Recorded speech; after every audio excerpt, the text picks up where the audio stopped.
Coach O on OTB this morning in his usual spot was opining on a number of things, but one of the things that has happened here, Jake, is that with the opt-outs, with the injuries, with some COVID stuff, that a lot of young players have gotten a chance to play this year. And in some of these cases, a lot of these cases maybe, that wouldn't have been the case if this had been a normal year. So if you're looking for a silver lining to some of the struggles, it's some of the young players that are getting some time. Well, just like 3 years ago, we were building that championship team.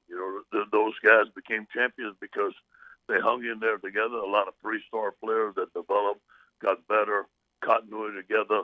The quarterback was stable. It was Joe's second year.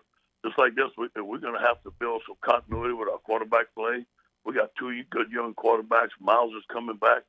And we got some great receivers. Like you said, T-Bob, we got to get the offensive line straightened up. I like the running of Ty Davis.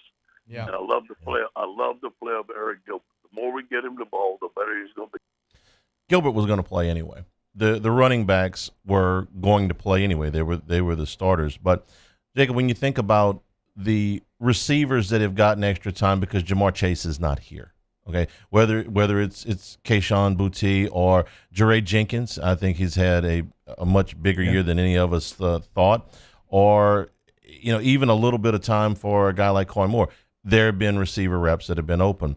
You're starting two defensive tackles when they started spring were going to be Tyler Shelvin and Apu Ika. They're both gone.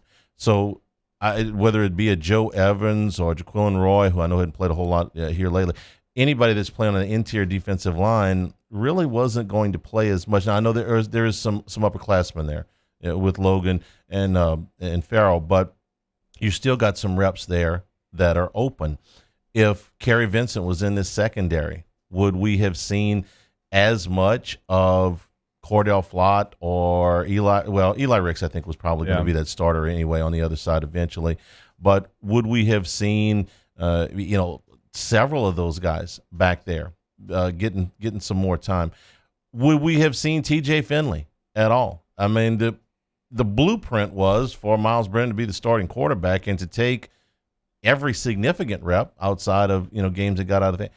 All of those guys have played a lot more than they were ever scheduled to. When you really start to think about who's coming back for this team and taking their lumps this year, there's no denying that. Mm-hmm. But offensive skill players, I mean, you basically have everybody coming back. Now you're losing Terrace Marshall. You're losing Racy McMath. Terrace Marshall's a big deal, though. Yeah, no, without question, it is. And Racy, we thought would have a bigger impact than he has. But to your point, Jenkins and Boutte and Coy Moore and even, you get the Gilbert into there as far as what he can do as a receiver.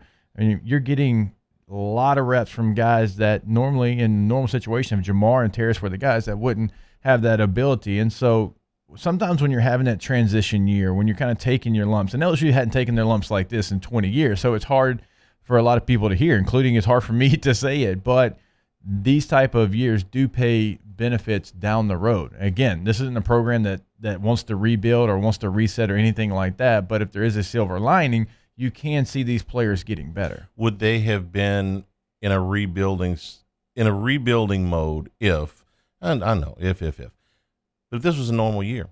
I mean, when they left the Superdome in January, nobody knew what the heck coronavirus was. Right.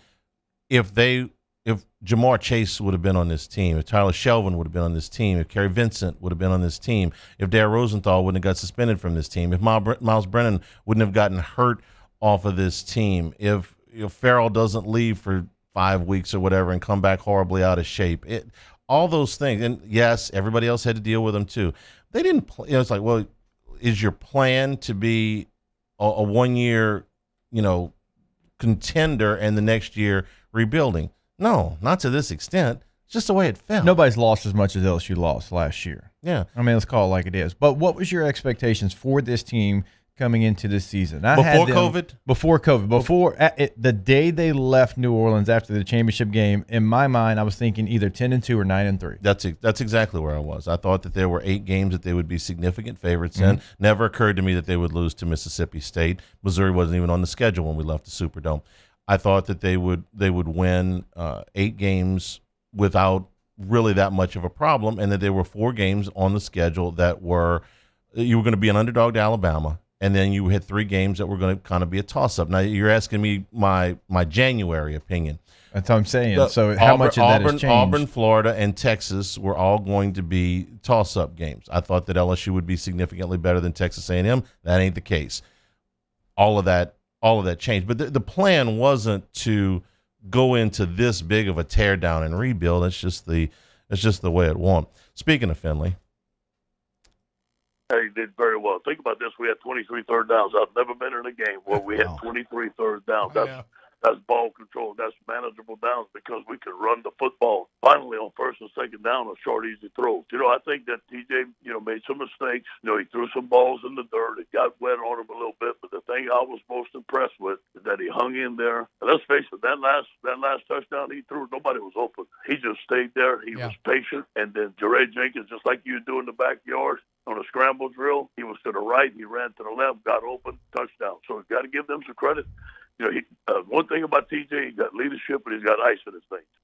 8 out of 11 on third down. That was that was my favorite stat out of Saturday. Even more than 0 for 10 on third down for Arkansas. Even more than 11 out of 23 overall. It was that TJ Finley on third down went 8 out of 11 and converted 6 first downs in those 11 first downs and completed 8 balls for 77 yards and didn't turn the ball over. Have I mentioned the last couple of days I liked what he did in the pocket, even though the broadcasting team said he was doing it wrong? Mm-hmm.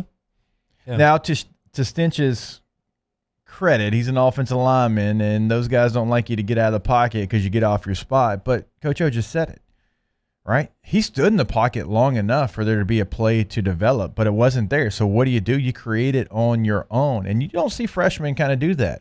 Right? I saw him go through his progression, and then that's when he took off. And the offensive line did a nice job of giving him that opportunity, giving him that time. And I thought he only did it when he had to do it, and they made plays at the end. So I thought he played a great game. And he didn't force throws. He didn't force throws. Considering the weather and just all of the things that could have played a factor in that game, he didn't allow it to become a factor. The memory of the Auburn game where he turned the ball over 3 times, put it behind him.